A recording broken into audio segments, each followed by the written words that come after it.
ಇನ್ನು ಅನಾಮಿಕ ವ್ಯಕ್ತಿ ಬಾಹುಬಲಿ ಬೆಟ್ಟದ ಬಗ್ಗೆ ಒಂದಿಷ್ಟು ಅನುಮಾನವನ್ನು ವ್ಯಕ್ತಪಡಿಸಿದ್ದ. ಇದೇ ವಿಚಾರಕ್ಕೆ ಸಂಬಂಧಪಟ್ಟಂತೆ ಗಿರೀಶ್ ಮಟ್ಟಣ್ಣನವರು ಕೂಡ ಒಂದಿಷ್ಟು ರಹಸ್ಯವನ್ನು ಬಿಚ್ಚಿಟ್ಟಿದ್ದಾರೆ ಅಂತ.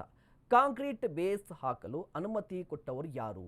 ಜೊತೆಗೆ ರಿಸರ್ವ್ ಫಾರೆಸ್ಟ್ನಲ್ಲಿ ಯಾರಾದರೂ ಮಣ್ಣು ಹಾಕಬಹುದಾ? 100 ಟಿಪ್ಪರ್ ಮಣ್ಣು ಹಾಕಿದ್ದಾರೆ. ಮಣ್ಣು ಎಲ್ಲಿಂದ ಬಂತು? ಮಣ್ಣು ಫ್ಯಾಕ್ಟರಿಯಿಂದ ಬಂತಾ? ಎಲ್ಲಿಂದ ಬಂತು ಮಣ್ಣು? ಹೀಗೆ ಒಂದಿಷ್ಟು ಪ್ರಶ್ನೆಗಳನ್ನು ಎತ್ತಿದ್ದಾರೆ. ಇದಕ್ಕೆ ಸಂಬಂಧಪಟ್ಟಂತೆ ಇವತ್ತು ಸಂಜೆ 6 ಗಂಟೆಗೆ ನಿಮ್ಮ ಅಶ್ವವೇಗ ನ್ಯೂಸ್ನಲ್ಲಿ ಎಕ್ಸ್ಕ್ಲೂಸಿವ್ ಆಗಿ ಒಂದು ಸಂದರ್ಶನ ಇದೆ. ಗಿರೀಶ್ ಮಟ್ಟಣ್ಣನವರ ಸಂದರ್ಶನ ಇದೆ, ತಪ್ಪದೇ ವೀಕ್ಷಿಸಿ. ಅಲ್ಲ ಉತ್ಖನನ ಸರಿಯಾಗಿಲ್ಲ ಅಂತ ಹೇಳ್ತಾ ಇಲ್ಲ. ಫಸ್ಟು ಗ್ರೌಂಡ್ ಕ್ಲಿಯರೆನ್ಸ್ ಅಂದ್ರೆ ಹೋಮ್ವರ್ಕ್ ಸ್ವಲ್ಪ ಕ್ಲೀನ್ ಆಗಿ ಮಾಡ್ಕೋಬೇಕಾಗಿತ್ತು. ಅಲ್ಲ ನೋಡಿ, ನಾನು SIT ಸ್ವಾಗತಿಸಿದವ್ರು ನಾವು SIT ಟೀಕೆ ಮಾಡ್ತಾ ಇಲ್ಲ. ಇಲ್ಲಿ ಸ್ಥಳೀಯರನ್ನ ವಿಶ್ವಾಸಕ್ಕೆ ತಗೊಳ್ಬೇಕಾಗಿತ್ತು. ಸ್ಥಳೀಯರು ಅಂತ ಹೇಳಿದ್ರೆ ಸಾಕಷ್ಟು ಜನ ಮುಂದೆ ಬರ್ತಾ ಇದ್ರು. ಎಲ್ಲನೂ ಕೂಡ ಮಾಧ್ಯಮದ ಮುಂದೆ ಯಾರು ಬರಲ್ಲ.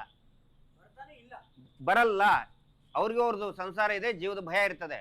ಆಫ್ ದ ರೆಕಾರ್ಡು ಕರ್ಕೊಂಡು ಅದನ್ನ ಸ್ಥಳೀಯ ಪೊಲೀಸರಾಗ್ಲಿ ಮಾಡ್ಬೇಕಾಗಿತ್ತು. ಅದನ್ನ ಯಾರಾದ್ರೂ ಮಾಡ್ಬೇಕಾಗಿತ್ತು. ಅದನ್ನ ಎಷ್ಟು ಅಡಿ ಮಣ್ಣು ಬಿದ್ದಿದೆ ಫಸ್ಟ್ ಅದನ್ನೆಲ್ಲ ಕ್ಲಿಯರೆನ್ಸ್ ಮಾಡ್ಕೋಬೇಕಾಗಿತ್ತು. ಎರಡನೇದು ಇಂಪಾರ್ಟೆಂಟ್ ಹೇಳ್ತೇನೆ, ಬಾಹುಬಲಿ ಬೆಟ್ಟದಲ್ಲಿ ಹತ್ತತ್ರ ಒಂದು ಅರ್ಧ ಎಕರೆಕ್ಕಿಂತನೂ ಜಾಸ್ತಿ ಕಾಡು ಮತ್ತು ರೆವೆನ್ಯೂ ಲ್ಯಾಂಡ್ ಅಲ್ಲಿ ಕಾಂಕ್ರೀಟ್ ವೇಸ್ಟ್ ಹಾಕಿದ್ದಾರೆ. ಎಷ್ಟು? ಅರ್ಧ ಎಕರೆ ಅಂದ್ರೆ ಪೂರ್ತಿ ತುಂಬಿಸ್ಬಿಟ್ಟಿದ್ದಾರೆ. ಇವನು ಭೀಮ ಹೋಗಿದ್ದು ಅದೇ ಜಾಗದಲ್ಲಿನೇ.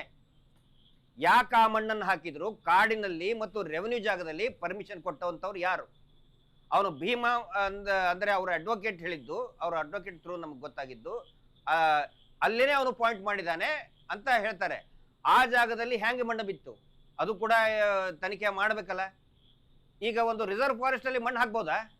ಆ ನಂತರ 1000 ಟಿಪ್ಪರ್, 1000 ಟಿಪ್ಪರ್, ಒಂದು ಮುಟ್ಟಿಗೆ ಮಣ್ಣಲ್ಲ, ಒಂದು ಬುಟ್ಟಿ ಮಣ್ಣಲ್ಲ, 1000 ಟಿಪ್ಪರ್ ಮಣ್ಣುಗಳನ್ನ ಹಾಕಿದ್ದಾರೆ. ಆ ಮಣ್ಣೆಲ್ಲಿಂದ ಬಂತು ಸ್ವಾಮಿ? ಬೇಕಲ್ಲ. 1000 ಆಯ್ತಪ್ಪ, 100 ಟಿಪ್ಪರ್ ಅಂತಾನೆ ಹೇಳಿರಿ ನೀವು. ಇಫ್ ಐ ಆಮ್ ಎಕ್ಸಾಗರೇಟಿಂಗ್, 1000 ಅಂತ ಹೇಳಿದ್ರೆ ನಿಮ್ಗೆ ಅನ್ಸುತ್ತೆ ಇವ್ರು ಎಕ್ಸಾಗರೇಟ್ ಮಾಡ್ತಾ ಇದ್ದಾರೆ ಅಂತ ಹೇಳಿ. 100 ಟಿಪ್ಪರ್ ಅಂತ ಆದ್ರೂ ಹೇಳಿರಿ, 50 ಟಿಪ್ಪರ್ ಅಂತ ಆದ್ರೂ ಹಿಡೀರಿ. 50 ಟಿಪ್ಪರ್ ಮಣ್ಣನ್ನ ಎಲ್ಲಿಂತ್ರ ಆಗಿದ್ರು? ಮಣ್ಣೇನ್ ಫ್ಯಾಕ್ಟ್ರಿ ಇಂತ್ರ ಬರ್ತದ? ಯಾವ ಜಾಗ ಇಂತ್ರ ತಗೊಂಡು ಬಂದ್ರು? ಮತ್ ಅಲ್ಲೇ ಯಾಕೆ ಹಾಕಿದ್ರು? ಏನಿದೆ ಅಲ್ಲಿ ಹಾಕುವಂತದ್ದು? ಅವಶ್ಯಕತೆ ಏನಿದೆ? ಅಲ್ಲೇನು ನದಿ ಪಕ್ಕನ? ನದಿ ಪಕ್ಕ ಕಾಡಲ್ಲಿ ರಿಸರ್ವ್ ಫಾರೆಸ್ಟ್ ಅಲ್ಲಿ ಕೆಲಸ ಮಾಡಿಸ್ಬೇಕು ಅಂತ ಹೇಳಿ. ಮಣ್ಣಲ್ಲಿ ಏನಿದೆ? ಅದರಲ್ಲಿ ಹಾಕಿದ್ರಲ್ಲಿ ಕಾಂಕ್ರೀಟ್ ವೇಸ್ಟ್ ಇದೆ, ಕಾಂಕ್ರೀಟ್ ಬ್ಲಾಕ್ಸ್ಗಳಿದೆ. ಯಾರ್ದದು? ತಹಶೀಲ್ದಾರ್ ಯಾಕೆ ಪರ್ಮಿಷನ್ ಕೊಟ್ರು ಅಲ್ಲಿ? ಅಂದ್ರೆ ಇವ್ರು ಮನ್ಸೋ ಇಚ್ಛೆ ಹೆಂಗ್ ಬೇಕಂದಂಗೆ ಮಾಡ್ಬೋದಾ?